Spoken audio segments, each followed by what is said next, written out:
Hey guys, welcome back to another Small Business Spotlight. And today I want to welcome everybody back first and welcome my special guest, my fellow coach, Shannon Cochran-Yzquierdo. Shannon, thank you so much for joining me today. Shannon is also a graduate of the Georgetown program like myself, and she has a really cool approach to leadership and to leadership coaching that I think would be helpful to talk to you guys about and share with the world. And she's also got a really fascinating story. So Shannon, tell us more about you first. Thanks again for taking the time to be on this program today, and share a little bit about yourself and about your background. And tell us your story.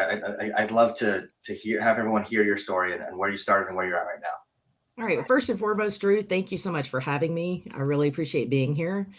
For the rest of you, thanks for joining us today. I appreciate you tuning in to listen to us talk today. So a little bit about my story. So I started out as a high school classroom teacher. I was also a head volleyball coach. I taught science, for those of you wondering out there. I made a hard pivot when I went back to get my master's degree in forensic science, and that pivot led me to the federal government. The federal government actually led me to apply to be an FBI special agent. I got in as a new special agent trainee and was injured during training. So that changed the trajectory of my career. I didn't grow up always dreaming of being a special agent, but it was something once I committed to the program, I was definitely committed and wanted to do.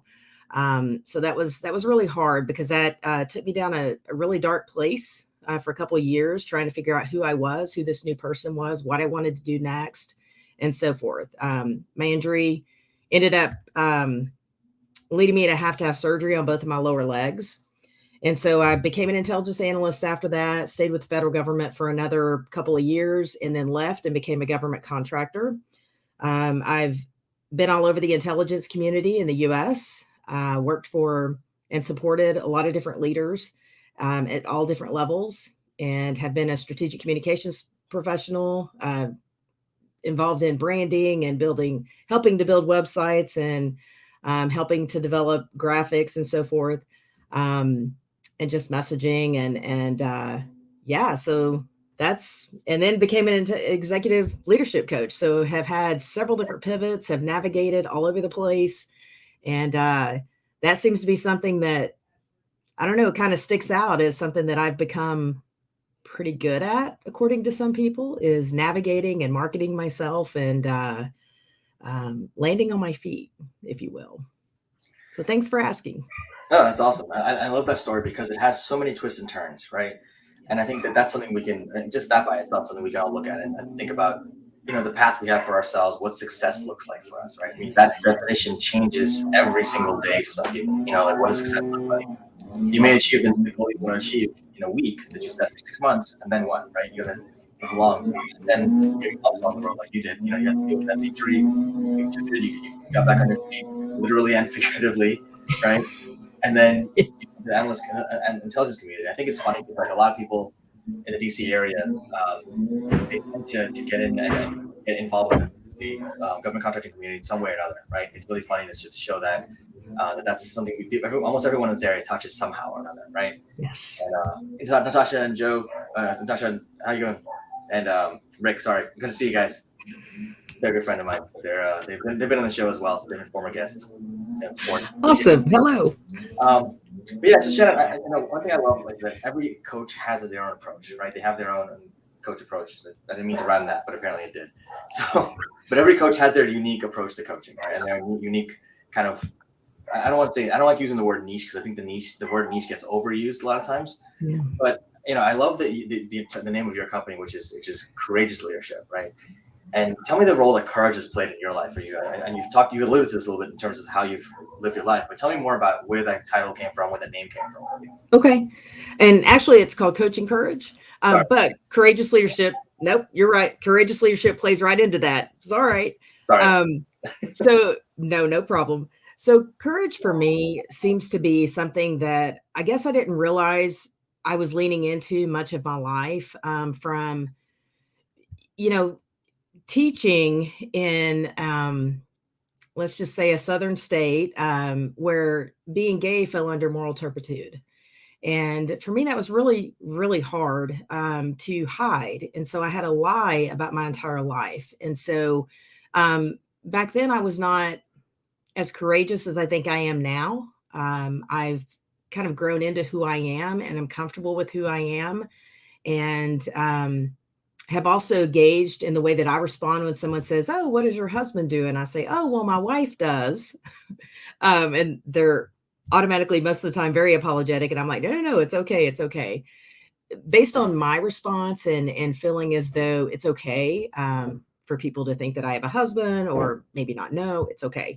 But I had to really lean into my courage in regards to coming out and being comfortable being part of the LGBTQ plus community, and really embracing that, and also embracing standing up for my own values, my own belief system, and regardless of what the consequences are, because sometimes the consequences are pretty harsh, to include being terminated from a position.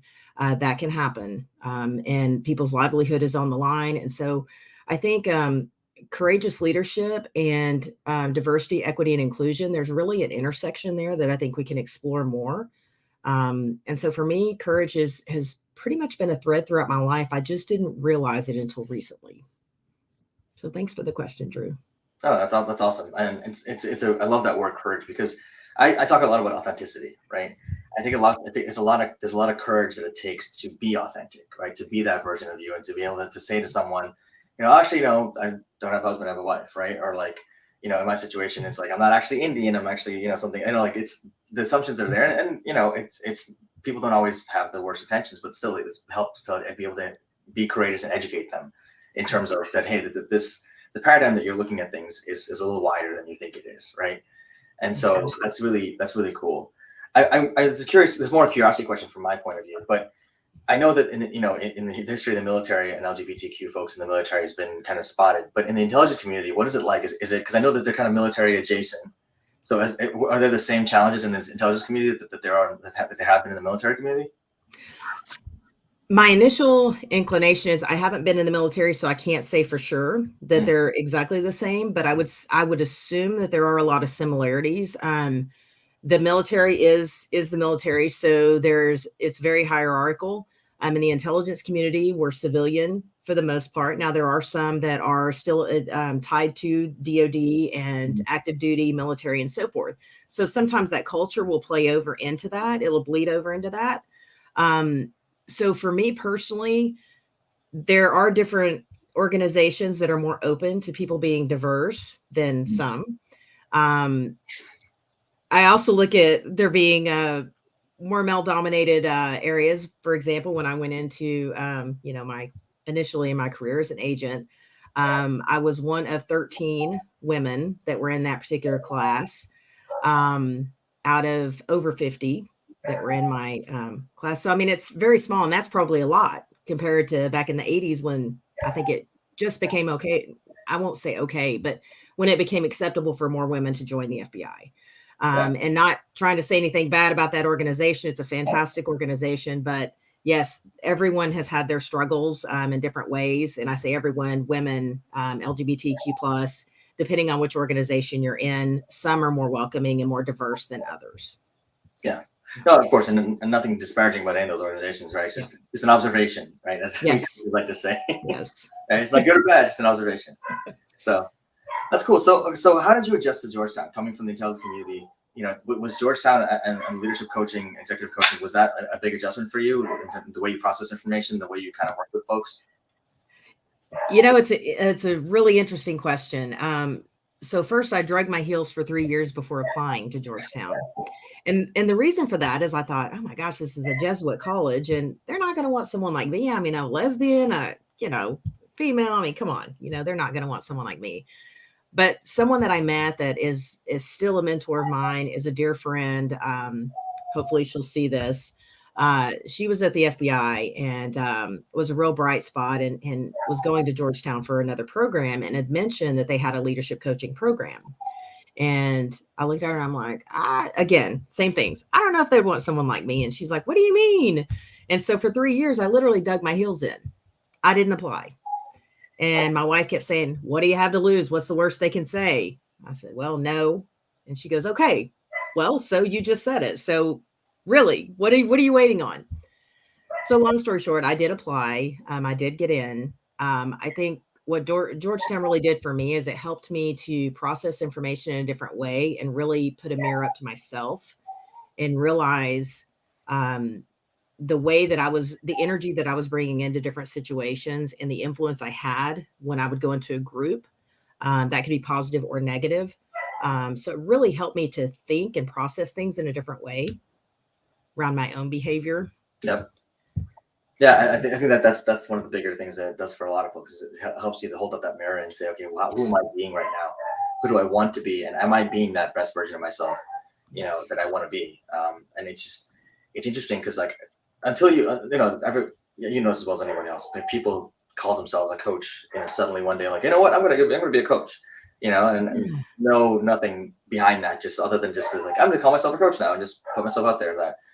But I think the value of going through a program like Georgetown or any actual coaching program that actually gives you experience with holding up that mirror, especially to yourself, because then you get that perspective of this is what my clients are dealing with. This is how my clients are going to see this, is like, oh, it's tough. It's hard work to look at yourself and be honest and say, well, damn, that part of me I really want to change that because that's really holding me back. You know what I mean? Like it's tough. It's a struggle. I mean, and I don't know but I mean, your experience sounds similar to mine in that sense, that it's like it was hard internal work to sit there and kind of like fight with yourself about stuff. Like I fought with myself about things that I wanted to change and that I wanted to. And again, it wasn't bad or good. It was just like those qualities served me to a point, and they weren't serving me anymore, right?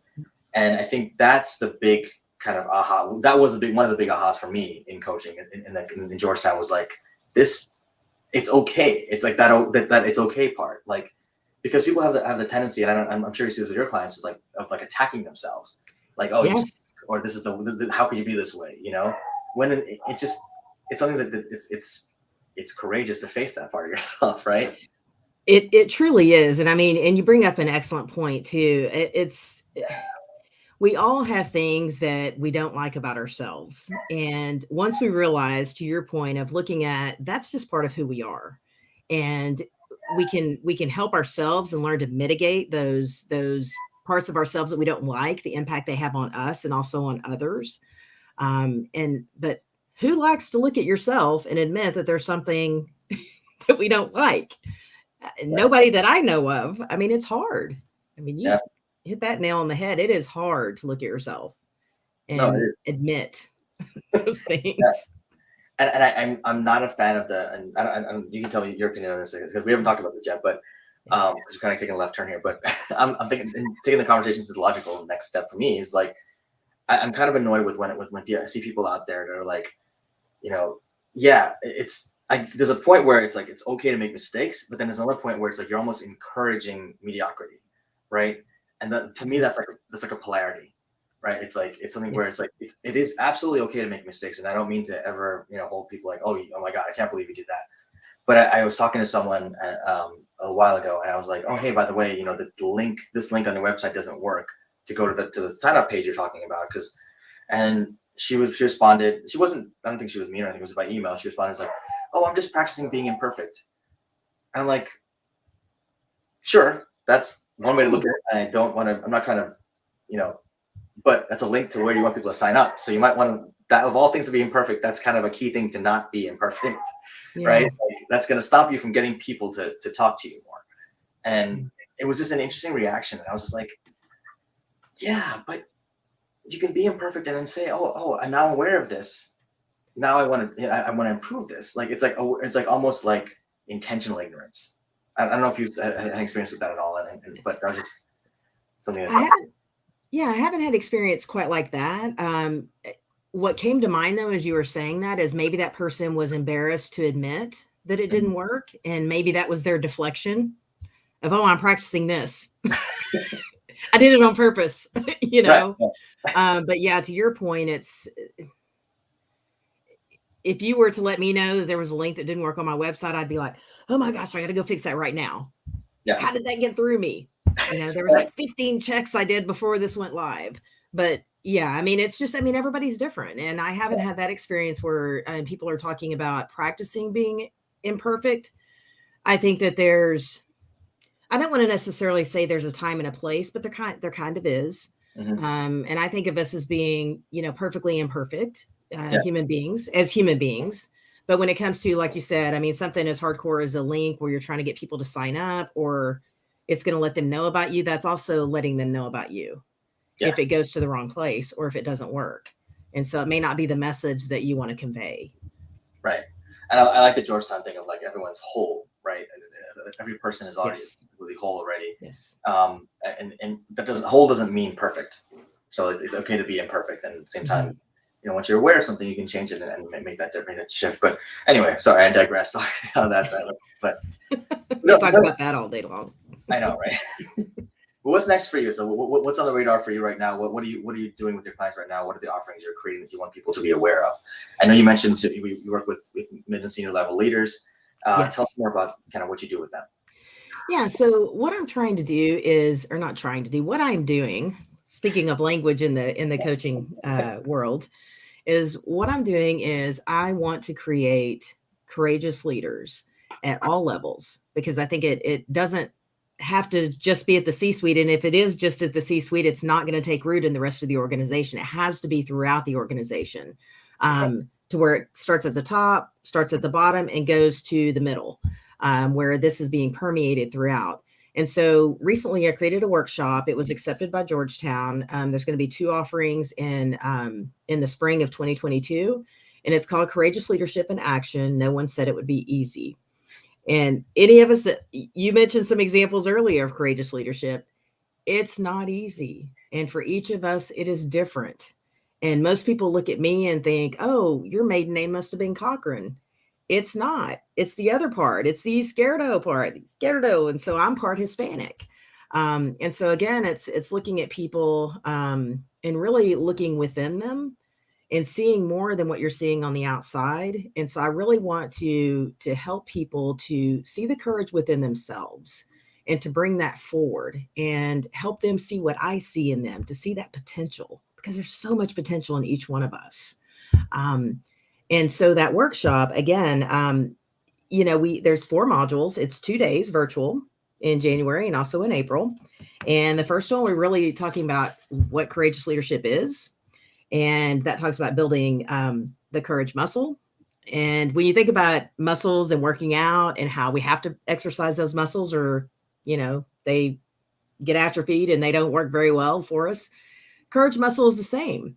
Yeah. You start small. Those little steps create bigger, stronger courage moments and muscles. And so then we really go into creating the foundation for courageous leadership. And that's where we go into really peeling back each person's onion. And that helps us realize and become aware of what is inside us. And an onion, for those of you that don't know, I had to actually look this up too as a former science teacher. I was kind of embarrassed to say that, but it's true. So an onion grows from the inside out.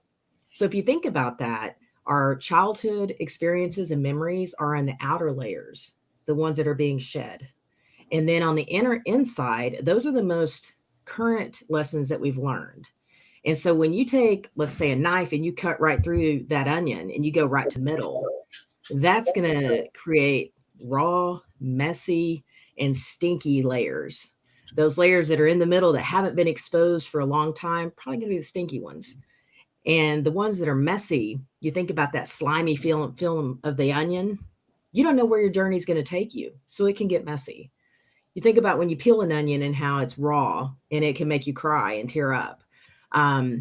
Also, when you hit something that you didn't even realize was a trigger, that's also an indicator that you've hit a really raw part of the onion. The objective is to get to the middle, and they're kind of a symbolic piece of that is getting to the middle and revealing an owl, OWL, because an owl can see in the dark, and they're really relying on what they know. And so by you taking all of those experiences in that onion, you're developing your own intuition, your own experiences. And so you're becoming more intuitive. And so if you trust yourself, you're really going to reveal what is your strengths and areas for development are as a courageous leader. And then we're going to embrace the courageous leader that you've revealed through peeling back the onion. And we're going to do some practice through role play, really talking about upstanders and what that means, what it is to be an ally. I mean, because most people don't realize that to be an ally, you have to stand up when you have something that could be lost.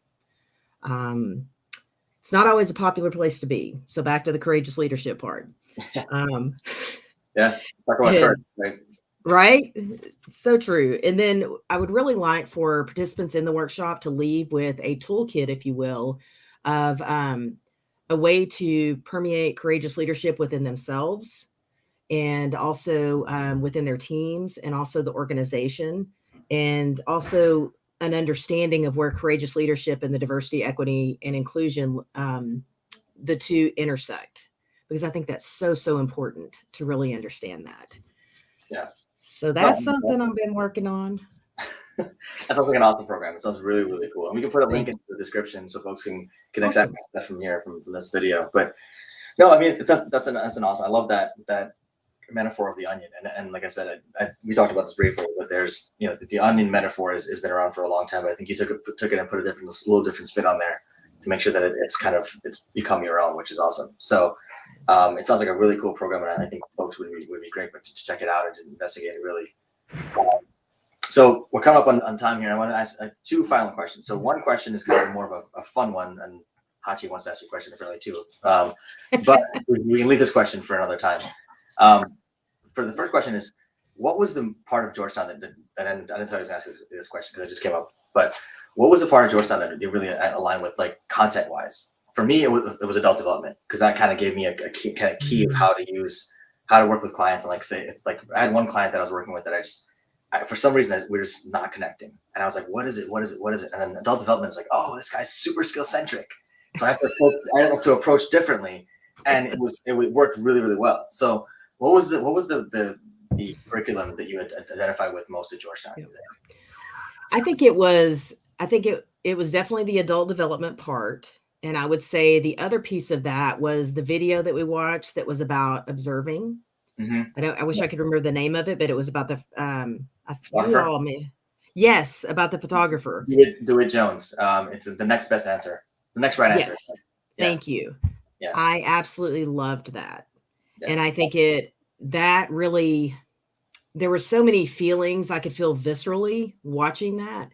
Yeah. Because I love to take pictures in nature, and just seeing that there's so many feelings that are evoked as you see different pictures through the lens in your own mind. Yeah. And then you look at them from different perspectives. And I think it also gives you something, different to look at that relates to everyday life. But to your point on the adult development, wow, that was fascinating. Oh yeah. That was fascinating. No, it was I loved it. And there's so many, like you see the lens. I mean, we got to talk about photography at some point, but there's so many parallels between photography and coaching, which is why I think that video was so awesome. Because like 100%, like you're like, oh, I like as a photographer, you're like, oh, I got the shot. This is it. This is the shot. And you go over and you literally take like 3 steps to the right, and you're like, wait, oh shit, let me get this. Like, and you see when you get this. This is the answer. Every single angle has a different answer, and they're all right.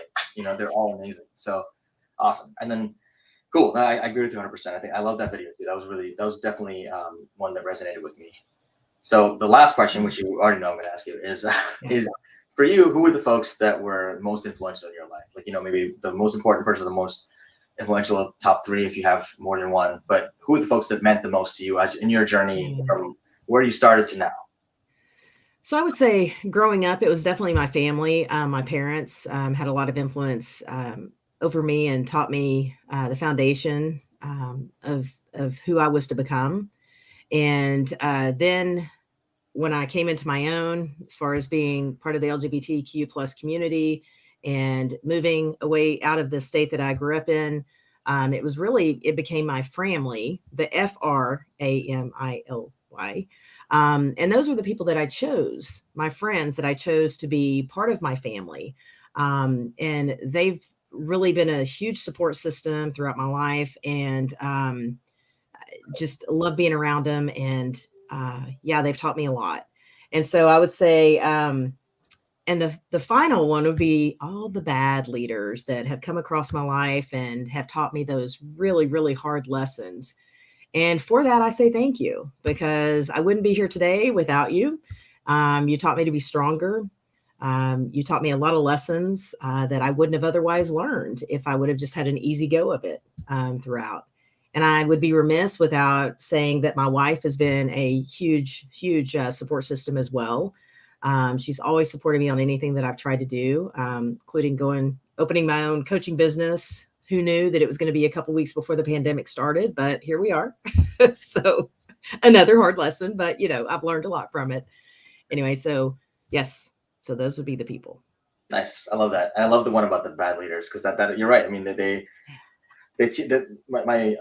grandfather has a saying, like, anywhere you go, there's a guy named Mr. Toil, and everywhere you go, and that's going to be the best lessons you ever learn is from Mr. Toil. I love that. Yeah, and there's one everywhere you go. Every job you have. So they do teach you the best lessons. And I'd say that my first project that I did in IT was probably the worst project, like the worst people, worst leadership involved. But I got like 10 years of experience in a year and a half. It was great. Yes. It's amazing. It's amazing how that works. Well, Shannon, thank you so much for taking the time to be here today and share your story with us and share, what you're offering. I think that's a really cool program. For those of you who are interested in the program, please feel free to reach out to Shannon. We'll put her information in the contact in the description below as well. And if you're interested in the program, click on the link. Check out the Georgetown program. It's phenomenal, and I'm a product of that. Shannon's a product of that. A lot of the coaches that I know and trust and like are product of that program as well. But Shannon, thanks again.